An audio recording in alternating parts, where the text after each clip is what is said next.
Welcome to Basic Brewing Radio for Thursday, October 20th, 2011. I'm James Spencer. Here at Basic Brewing Radio, we're all about home brewing.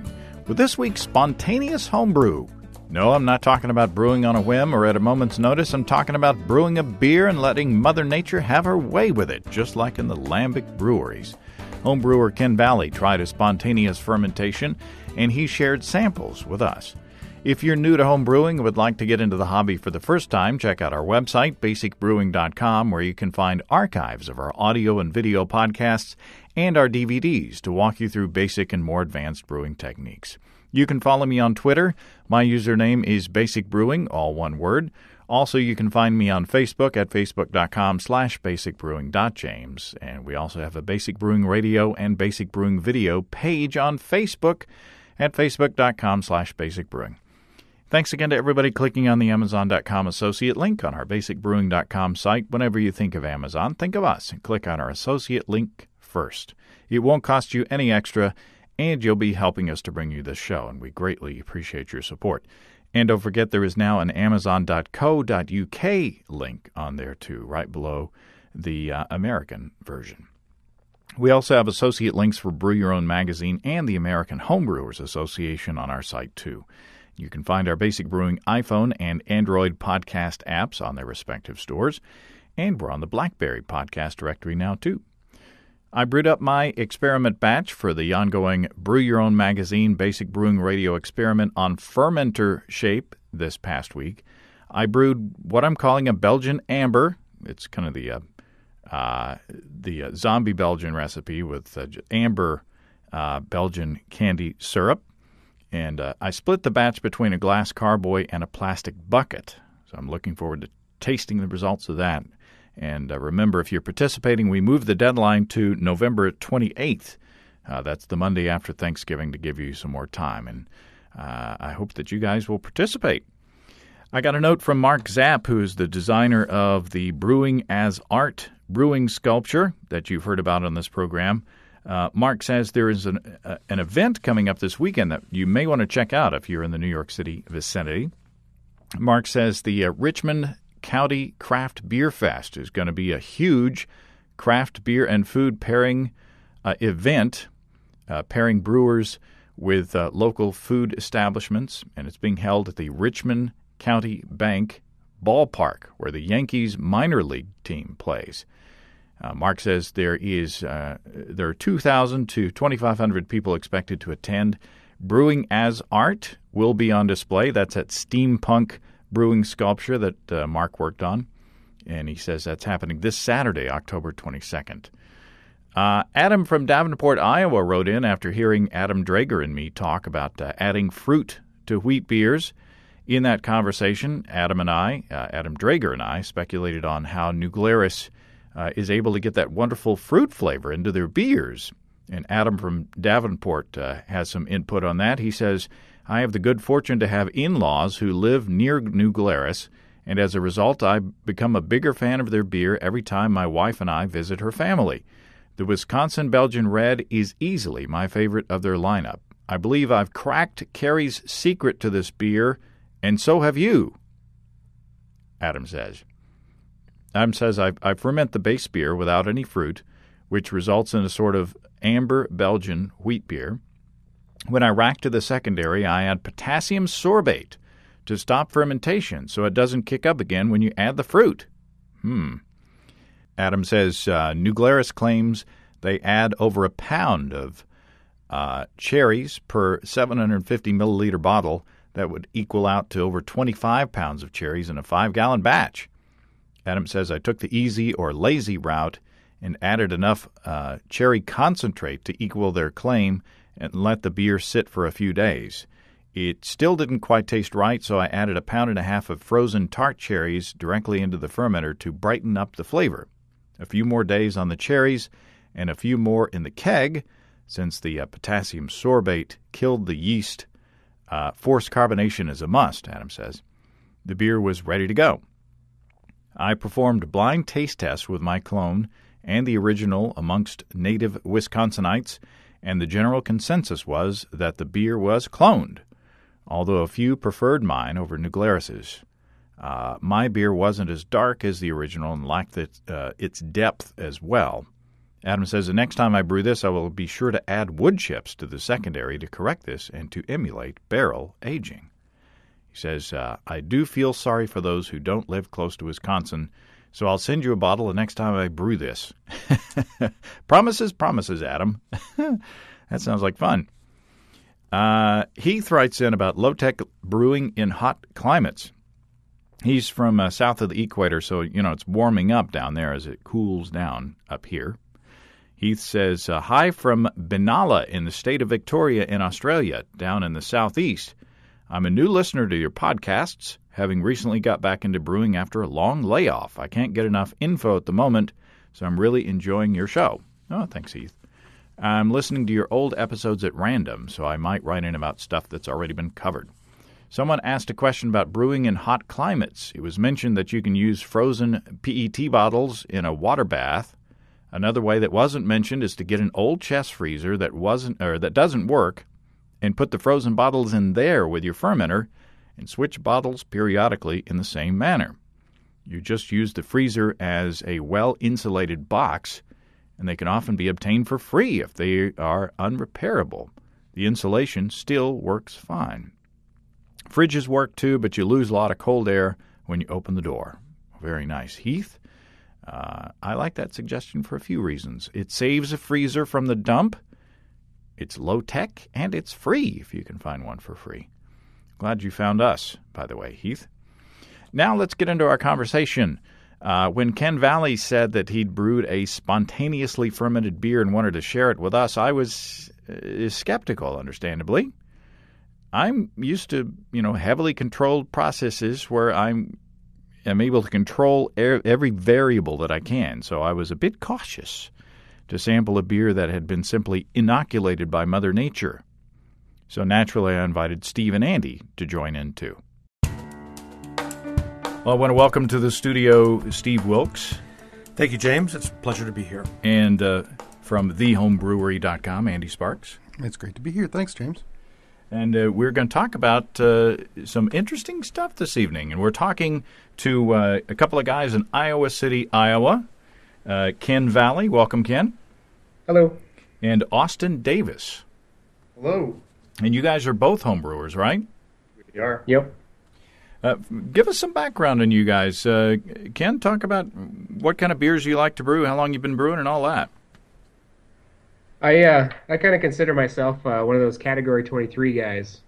I like to go with the base style, but I like to make my own spin on it. I've made one of my favorite beers was I made a caramel apple tart, which basically was a kind of like a red base, and I used a little bit. The first time I tried it, I actually used a sour mash for some of the acidity, and then basically boiled the sour mash with the rest of it, and then added some Granny Smith apples in secondary, and one of my favorite beers. It's nice and it kind of reminded me a little bit of like a Flanders Red, only not as sweet and not as sour.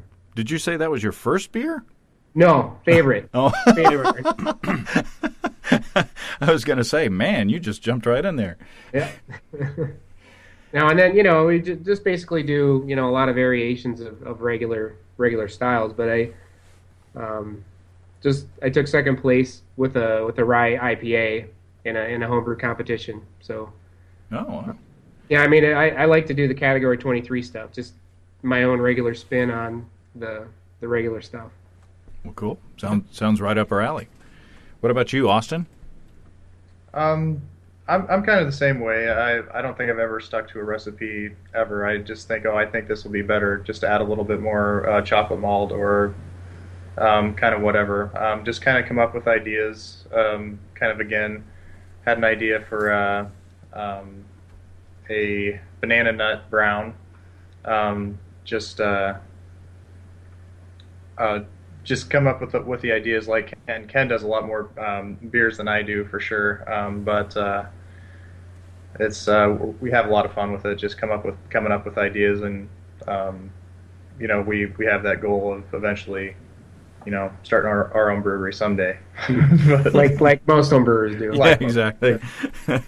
We for a holiday party, like we actually make gingerbread ale and oatmeal cookie ale. The oatmeal cookie ale kind of came from the Radical Brewing book, Oh yeah, yeah. but I kind of took another one step further and just made like a gingerbread cookie ale, and that both hits. So are there actual gingerbread cookies in there, or was it just ingredients to make it seem like a gingerbread cookie beer? Just ingredients to make it seem like that. Ginger. I use some cloves. I use some cinnamon. I used I didn't add any gingerbread to it at all. It just made it give the appearance of gingerbread, and it turned out pretty well. So for the banana nut beer, are you thinking about, or would you add bananas and nuts, or again ingredients to simulate that? I just pretty much looked up a nut brown recipe, kind of put my own spin on it. I think it was a Zymergy that had the perfect way to brew a wheat and the temperature changes and everything and I really tried to get that banana flavor to come out when brewing that, and I think I need to tweak it just a little bit more, but it came out pretty good. I enjoyed it. I enjoyed it. Well, very nice. Yeah, that's an interesting twist on the style. But this is kind of a twisted beer as well, isn't it? to make a tortured segue into our topic this evening, Ken, tell us about this beer. It all kind of started a couple years ago. I was actually listening to your podcast when Jason Perkins from Allagash was on talking about the spontaneous stuff that they had created, and the cool ship and everything that they had talked about, it's kind of piqued my interest. So I didn't get a chance to try it that year, but then last year, my wife was out of town. So what did I do? I made a beer. Yeah. And I decided to make my own version of that, and so I made a spontaneous beer.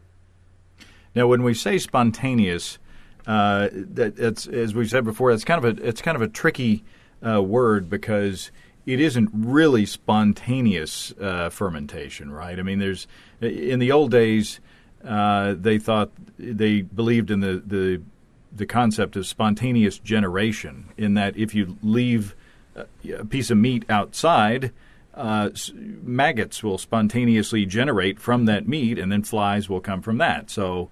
Or if you leave a stack of hay outside, mice will spontaneously generate out of the hay. And through scientific experiments, some of the earliest of the scientific method, they figured out that, of course, flies come from other flies and not from just leaving the meat out. So when we have spontaneous fermentation, the wort just isn't up and fermenting on its own.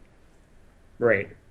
You're actually basically taking the wild yeasts from the air and allowing those to ferment the wort instead of using just a pitched yeast that you purchased or taken from a bottle. So could you describe the process? So you get your wort. I'm assuming this was an all grain beer. Yes, it was. Okay, so you get the wort and then you get it boiled and all that kind of normal stuff done to it, and then how do you pitch? And I put that in quotes. Right. What I basically did was I followed Michael Tonsmeyer's lambic recipe. Basically, I of course I took my own spin on it, but I used basically 6 pounds of 2-row, and I used 3 pounds of unmalted wheat that I had gotten from the local co-op, and kind of following the directions on his website in terms of the cereal mash, and then mashing it high, and then the biggest thing that he specified was to get a super high efficiency, sparge it with really, really hot water, 200 degrees Fahrenheit, which he said that the reason that you do that is because it gets pretty much all the sugars out of it, because the hotter you go, the more sugars you get out of it. But the trade-off, obviously, for a regular beer is that the hotter you go, the more tannins you extract out of the grains. But because the spontaneous beers don't, they have a lot of aging. Plus, there's not. I mean, there's a lot more stuff going on there. The tannins aren't really that big of a deal. So that's why he suggested going with the hotter sparge. So once I did that, I boiled it I only did it for 90 minutes because I just got tired of boiling. Not only that, but that was the night that Roy Halladay pitched his no-hitter in the playoffs. So I was kind of going back and forth between that and watching the game. I only did a 30-minute boil that night. Yeah. So and for the hops, normally you use the aged hops for a traditional lambic style, but I don't have any aged hops, nor do I know anybody that has any. And this kind of was a off the cuff type of thing that I just decided to do it. And so I used what was left of my backyard hops. So for as many ingredients as I could, I tried to get from Iowa. So like the co-op grades were from Iowa. I know the 2-row is actually from a Minnesota grain person. But then the hops, I just used the last of them. There was, they had been on the vine for quite some time, so they were pretty much dried and they'd lost all their aromatics. So I didn't really use very many of them, just enough. And then once the boil was over, and this was probably the hardest part, is to not scald myself. But I brew in the basement, and then I brought it upstairs to our main level, and brought it out to our 3-season porch, which has just basically screened in all the way around. And I poured everything into roaster pans. So the roaster pans were probably about 3 inches high, and they were 12 inches by 16 inches. I used 6 different pans, and they all covered just a square card table. Huh. Yet another reason to do it while the wife is out of town. Yes, exactly. I may have spilled, but I will never divulge whether I have or not.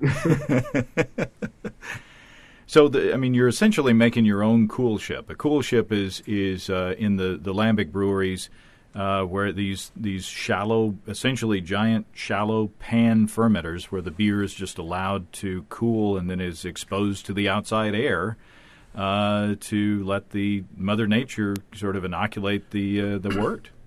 Yep, that's exactly right. So when did you do this? I did it on the 6th of October last year. Okay. Oh, wow. So it's just been over a year. And was there a reason why that time of year was good for you, as far as this process is concerned?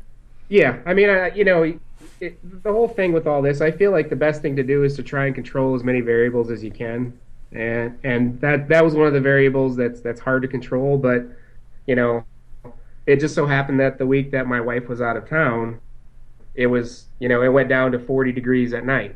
So I wanted it on the cooler side because of the simple fact that as Jason mentioned on the interview with him a couple years ago, you don't really want the bacteria that's floating through the air when it's been 90 degrees outside, because that's really bad spoilage bacteria.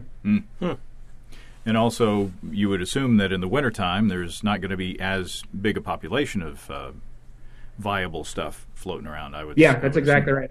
And for that month, the entire month of September, it had been, 50s or 60s in Iowa. It had been 50s or 60s pretty much the whole month. It had rained a couple times, and obviously you don't want to do it when it's raining either, just for the simple fact that it would kick up a lot of bad bacteria into the air as well. What about molds? Yeah, and the same. Yeah, obviously, the drier the air, the better, because the molds are not going to be as present either. So that you just left it overnight to cool and to be inoculated? Yep, I actually finished it at about 11 at night. And then, I did have to work the next day. But as soon as I got home, it was about 6 o'clock. I took and poured it. Since I didn't have any kind of apparatus to trap the trub or the hops, I cooled it with that in that. And then I took one of the big funnels with the strainers and one by one poured those through that funnel with the strainer into the bucket. Now, I'm assuming that you sanitized the funnel and the thing you were, the things that you were using to transfer the wort and the fermenters themselves. Yeah, absolutely. Because I wanted to keep the the variables to the lowest that I could. So making sure that I would at least keep that constant. Everything else, the bucket was sanitized. And in this case, I usually use better bottles to ferment, but in this case, I just used a plastic bucket. Because my idea behind that is I have a feeling that those better bottles don't permeate as much oxygen as a plastic bucket, and to kind of simulate an oak, without actually having an oak barrel. Yeah, it's just because it permeates the oxygen a little bit better. I don't really have any statistics or anything that say that, but everything that I've read says that the oxygen permeates pretty well through those plastic buckets. So when did you see active fermentation or evidence of active fermentation? I would say it was probably within a week. Obviously with it being in that enclosed plastic bucket, I didn't open it as much, or I couldn't see into it as much as if it would have been a glass carboy or plastic better bottle. But I did check it for about a week later, and there was a little bit of powdery pellicle forming, a little bit of bubbles on the top. So it was slowly starting right about then. Wow. So that's what do you think, Andy? Would you, if a home brewer walked in and suggested this kind of thing? I mean, we always say that we want the fermentation to start as quickly as possible, but yeah, that's kind of probably what it would look like if something funky had got in it too. I think the odds are, depending on when you do this, you could get some funkiness in there, but it sounds like you guys went to pretty long measures to try to minimize that, temperature and that sort of stuff. And, and I hadn't even considered that about doing it in the fall or sometime when it would be cool at night and then the microflora wouldn't be as abundant in the air. So when did we talk about the fermentation process? I mean, how did it go? I don't know. No, because I couldn't see it. I'm used to having a clearer way of being able to tell what's going on there. So basically all I could do is, I really only opened it after about 3 months, and I just kind of looked at it, and it did have a bit of a pellicle, and there were, actually it had quite a large pellicle at that point, but essentially what I did was, I took a wine thief and I just took some of it out of there, and just kind of looked at it, smelled it, and hope for the best. That's pretty much my brewing technology as well. Look at it, smell it, hope for the best. And, if you're used to it, then that's all you got to do, right? That's right. So, what was your gravity? I mean, where did you start and where did you end? It started right around 1054 is what I measured it at. And then, I think that was one good way to kind of tell that it was doing its thing. I tested along the way, and the gravity was dropping, and I also used some pH strips too, just to check to see where the pH was.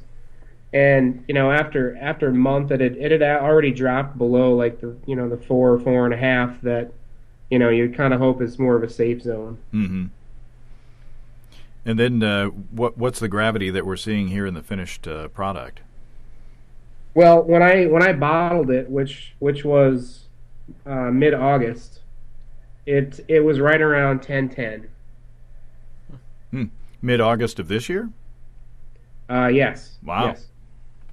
You're a patient man, Ken. It was in my closet behind everything else.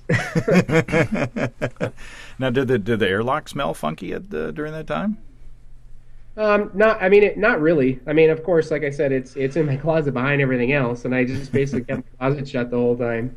If it smelled funky, my wife would have told me to please clean it out and move it someplace else, but there wasn't any of that. So, and I'm assuming that you primed it like a normal beer, right? actually, I did keg it and I did force carbonate it. Oh, okay. Okay, so these are keg draws. Kind of because I don't know really what's in there. Or how much. Yeah, you'd imagine that the sugars would be okay, but instead of priming it like that, I decided to cut that variable out and just keg it and force carbonate it and cut out that variable. Cool. So I'm going to open this. Okay. This is, and I'm going to do the base beer. You have two versions. Okay, I'm going to go grab ours too. Okay. Okay, we've got ours poured, and there was a decent amount of carbonation in the bottle. So did you use a counter-pressure bottle filler? I did. Yep. Okay. Yep. All right. I carbonated this at 3.1 volumes of CO2. So I wanted it fizzy. Well, which is probably appropriate for the style. It doesn't smell as sour and funky as I thought it would. No, but what it reminds me in the aromatics of is kind of sourdough. It's kind of got this kind of sourdough kind of thing going on. But nice, fresh. If you make sourdough at home, you get this is really fresh smell when you first get a good starter cranked up. Yeah. Yeah. And sourdough can be spontaneously fermented too, right? Pretty much, yeah. Wow. It's very tasty. Yeah. I'm impressed at how clean it is in the finish. Yeah. It's nicely tart.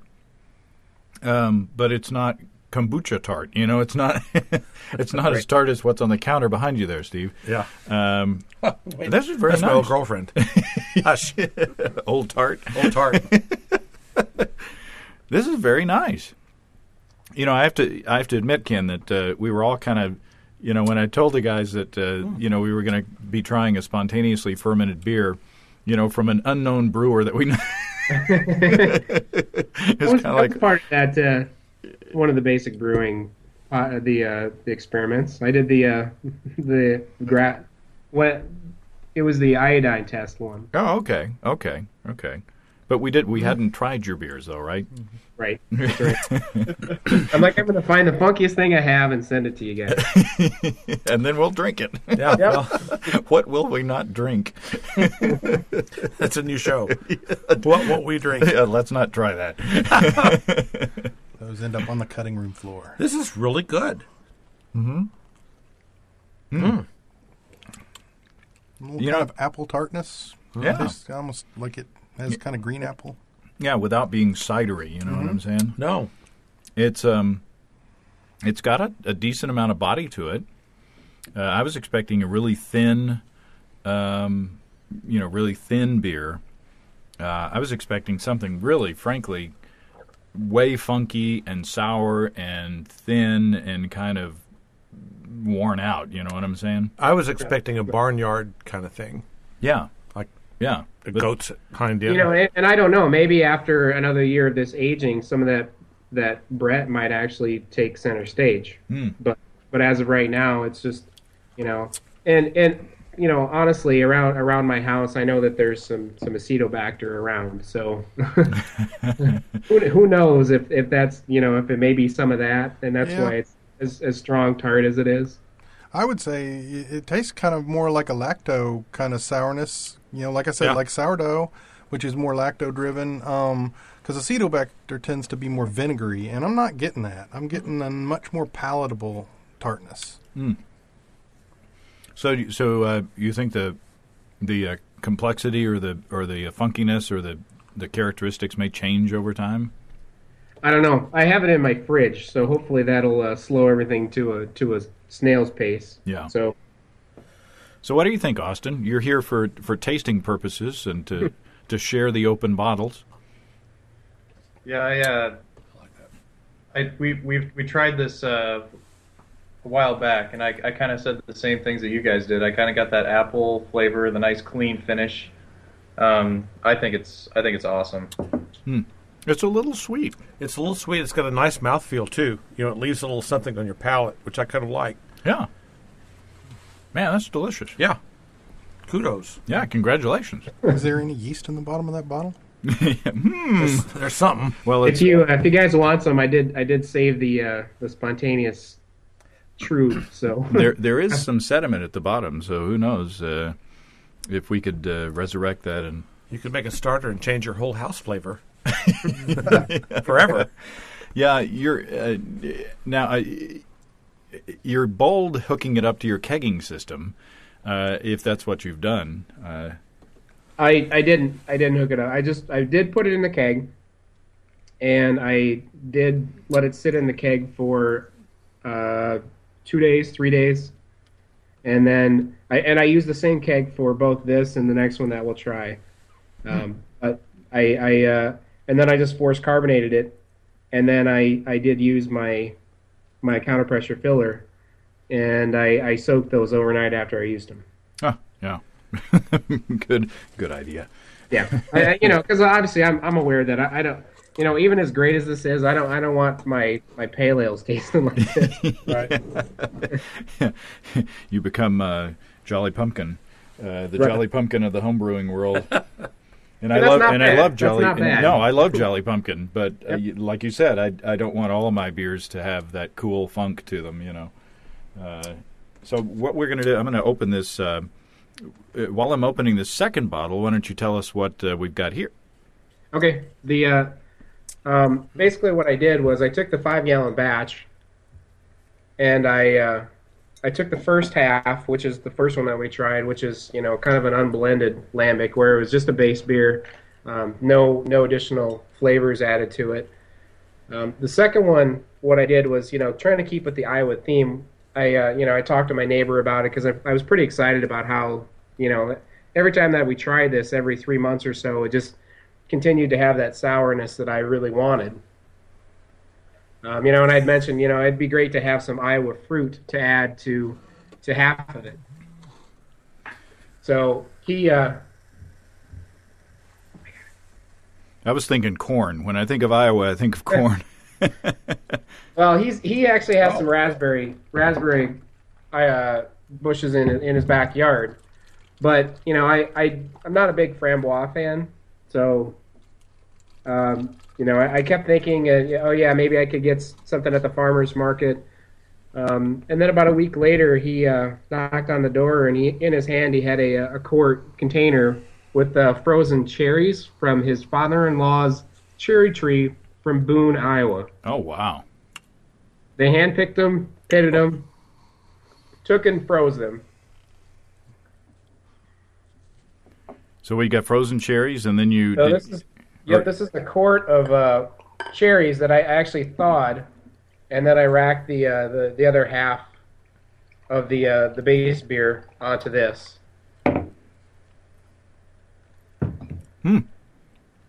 Now, Steve, you made was that a pleasant face or a sour face? That was a very pleasant face. Oh, that was a face of ecstasy. Yeah, which is also kind of gruesome to look at, but. It reminded me of a Jolly Rancher. It kind of, just that really tart, and then that cherry just blasted through. I don't know what you guys think, but I really liked that. Yeah. So what's the ratio of cherries to beer here? You got me. I can tell you how much I used, but it was like I said, it was about a quart. It was a quart of cherries, and it was 2.5 gallons of the. Oh, I see. Okay. Of the base beer, and then. I racked it on it for 2 weeks before I then racked it into the keg that I cooled it overnight, force carbonated it, and then filled it into the Belgian style bottles with the counterpressure filler. Well, the color is remarkable. Mm-hmm. I mean, it really looks like cherry beer. And then the cherry flavor itself, it doesn't hit you at the front. It's at the finish, at least for my palate. So I taste it and I go, where's the cherries? And then once it finishes, they just blast through. And I think the cherries have dried out the beer. Yeah. This has a bit less body than the first beer, in my opinion. Maybe it's a little more carbonated. Maybe that's why. But man, it's tasty. What do you think, Andy?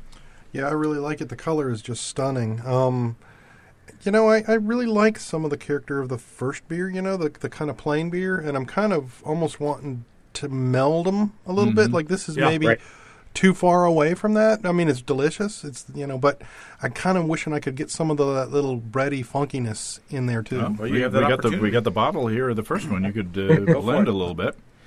This cherry flavor is a lot like the cherry flavor in Wisconsin Belgian Red from New Glarus. Yes, it is. Which I have one of those in my fridge too. It's not. It's brought that back for me. It's not. The Wisconsin Belgian Red has that malty background, the kind of crust to the cherry pie sort of thing going on. Whereas this is more just the kind of cherry juice. This reminds me, or I would serve this like I would serve a Pinot Noir wine.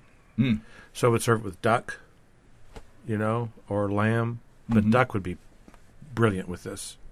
One of the things that I really wanted to try, but I just decided against it was actually doing something exactly like that, where I would take some oak chips or oak cubes and soak them in some Pinot Noir and throw them in there. But I never really got around to doing that because I just decided that where it was going was it was good enough for me. So yeah, and you don't know what else you might introduce, I guess, with the oak unless you heat them or sanitize them or sterilize them or it'd be hard to I guess you could improve on this, but this is pretty darn good. It's really good. So Andy, you've done a blend. Mm-hmm.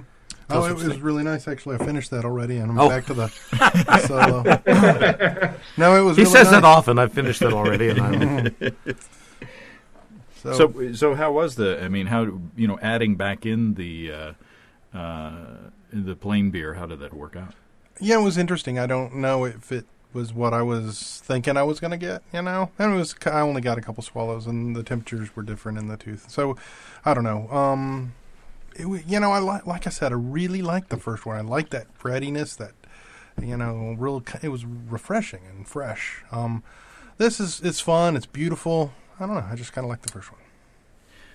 I like them. I like them both. That's the reason why I split the two because I wanted to see what each one would give us. Yeah, I like them both. Now I do want to talk a bit about we had the show at your house, Andy, where we talked about canning the wort, right? In order to kill everything, to make sure everything is safe and that your starters don't sour or get infected with anything. Here is the opposite approach. I mean, you're just letting this stuff sit out, and then you're just letting nature take its course. So what does this? What's your take on that? I mean, does this mean that canning is too extreme as a safety from a safety standpoint, or what are your thoughts? I wouldn't say that. What we used canning for was sterilizing wort, to put on the shelf to make it shelf stable, so we could use it later. This is that's not what we're brewing here. We're trying to create something beautiful here. If you're wanting to make starters, you certainly wouldn't want anything else in your wort. Mm-hmm. So they're kind of two different concepts. The truth is, there's lots of stuff floating around us all the time. And I don't know about you, but I have several times in my brewing career tasted some of the fresh wort right after boiling it up and putting it into the fermenter, and maybe have a cup of that sitting around and come back a day later and find that I forgot it and that it started to do something.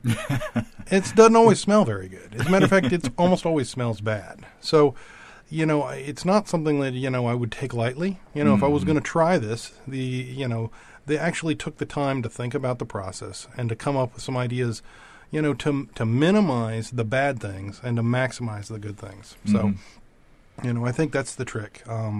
Sanitization is always going to be our number one, weapon or thing we use to make great beer. But this clearly shows that you can break the rules sometimes. And they say, as everybody always says, nothing can hurt you that can live in beer. Right. And you would think that over the years, if making beer was such a dangerous proposition, and if letting it ferment or be inoculated in open cool ships with just the louvers open in the Trappist brew house or whatever, you would think that there would be a record of mass killings of people who had drank beer, and that there would be and that the process would have changed over time to accommodate that, right? Yeah, I think the key is that beer that could hurt you would be undrinkable because it doesn't taste any good. So, a brewery that had a problem that might have made people sick probably just lost a bunch of business. So, well, it's a as our legal disclaimer, do your research before you try anything like this at home. To cover our hinders. Well, and don't expect to do this and get a English bitter. You know what I mean? It's like if you're going into something like this, expect the unexpected and be open to it. And also, I wonder if you had tasted the beer as it evolved, whether it would have tasted good all the way through, or if it had just gotten to the point where it tasted good at 3 months. You know what I'm saying, Ken? Yeah, no, and I completely agree. It's the idea, I believe, is just to kind of minimize the bad stuff and maximize the good stuff. In terms of temperature, and there are lots of cobwebs on my 3-season port, so maybe that had something to do with it. It's just making sure that all the good stuff is present. And like I said, the only thing that touched it was the open air, and I made sure that it was in my 3-season porch and not out on my deck where leaves can fall in it or anything like that. It would be really cool. Just like pitching the yeast, only I didn't actually do it. The nature did it for me. Right. If you guys, I don't know if you guys have a real science background or not, but it would be really cool, because I don't, but it would be really cool to put a petri dish out and then see what's really growing there. Yeah. And do it at different times of the year and different weather conditions and things like that to see what's flying around. I guess you could. This October 6th, I wouldn't have dared to make this because, again, like we had been discussing earlier, this is the Indian summer where it's been 80 degrees the last week and a half. Mm-hmm. So there's no way that I would, if I were to do it this year, I'd probably have to look more, end of October, beginning of November to get it down in that, 40 to 50 degree range. I want to save some of this. I want to try to save some of this so I can take a picture for the. It's not working for the website. I'm doing a blend. So we can see. And actually, on my website, I did write about it on my blog. I wrote about it, and so you can actually see pictures of the cool ships that I set out. Well, cool. Do you have a? You can send me the link, and I can put the link to that in the description of this episode on our website. And that'd be really cool. Wow. Are there any other nuggets of wisdom that you can think of to help us along the way? Any surprises that you found in the process? No, again, it was I just kind of let it alone for a while. It's that whole patience thing that we have trouble practicing. I had it set in my mind that once I did this, I would just leave it alone. And and after I tried it after 3 months, when I'm like, that's pretty good, I was a little bit more anxious, but I had to keep telling myself, leave it alone. Yeah. Because that's the biggest thing is, the people that make the lambics in Belgium, they how long do they let those things last? Minimum a year. Mm-hmm. So this, for me to be able to bottle this within a year and still have it taste like it does makes me feel pretty good that, maybe I got lucky this time. Who knows? Or maybe you're just an extremely skilled home brewer. Yeah. Okay. Sure. I'll take that. Yeah, take it, Ken. All right. Yes, I am. Yeah. No, you might want to think about entering this into into some competitions. Maybe the National Homebrewers competition. See, I think it's really good. I mean, I haven't my depth of understanding of this kind of beer is not too deep, but it's as good as any beer I've had. It's delicious, and it reminds me a little bit of a couple of the Berliners we've had, maybe Michael Tonsmeyer's. Yeah, because it has that really tartness to it. I mean, I guess right now, is all your beers that you have of this in these large champagne style bottles? I have two of the cherry ones in 12 ounce, and I have one left of the unblended one. No, you still got some of the kegs, though, right? No, I bottled all of it. Oh my goodness, okay. Yeah, no, it was in the kegs for literally about 3 or 4 days. Wow. And then bottled immediately. I didn't want to leave it sitting there for very long, just in the off chance that I could never use that keg again. So. Right. Well, I can tell you that you've inspired me. I've threatened to do something like this for some time now, and haven't. Mm-hmm. But boy, this is really inspiring to me, and I hope that I can try something like this, and maybe it'll come out half as good. And the other key here is when you're using those roaster pans as cool ships, don't use big ones thinking that you're going to get away with it, because stuff is heavy. Right. Good point. I spread it among 6 rather shallow ones, but I think that maybe the next time I try this, I'm thinking of even doing it a lot more, but a lot shallower with a lot less volume, because there was if my wife asks, I didn't spill. Right. So, however, so you want surface volume both to cool it quickly and to expose it to the microorganisms as quickly as possible. But he's saying also is the cool ships, right? He's saying also to be able to pick them up to pour them into the fermenter as well. So. Yeah. Yes, because you don't have your pump, and you're not going to use your pump to pump it from those to a fermenter. Well, you couldn't use a racking cane? How many racking canes do you own? I have owned a bunch. I've broken them all. No, I actually picked these suckers up and poured them right into that funnel. So wow. Yeah, it was a slow process, but it was, again, it's all about patience. I had to make sure that I wasn't going to spill anything, and at the same time that I didn't do anything else to it. Wow. Well, this is wonderful stuff, and I can't thank you enough for sharing it with us. Yeah, you bet. Well, thanks, Ken, and thanks, Austin. And if you come up with something else fun, let us know. All right, sounds good. Well, thanks again to Ken and Austin, and to Steve and Andy. I have to tell you, those were awesome beers. I mean, really, really good. It's inspiring. I wish I had a sleeping porch so I could easily try this at my house. But I'm sure that there's a workaround, and I'm sure that we will get to it eventually. So stay tuned for that. In the meantime, if you have brewing questions, show suggestions, or just want to say howdy, write to james@basicbrewing.com, or just fill out the contact form on basicbrewing.com. And please don't forget to tell us where you're from. Be sure to check out our DVDs, Extract Brewing and Partial Mashing, Stepping into All Grain, Low-Tech Lagering and Decoction Mashing, and Introduction to Wine Kits. You can find them all on our website. People are already asking about the 2012 Brewers Logbooks.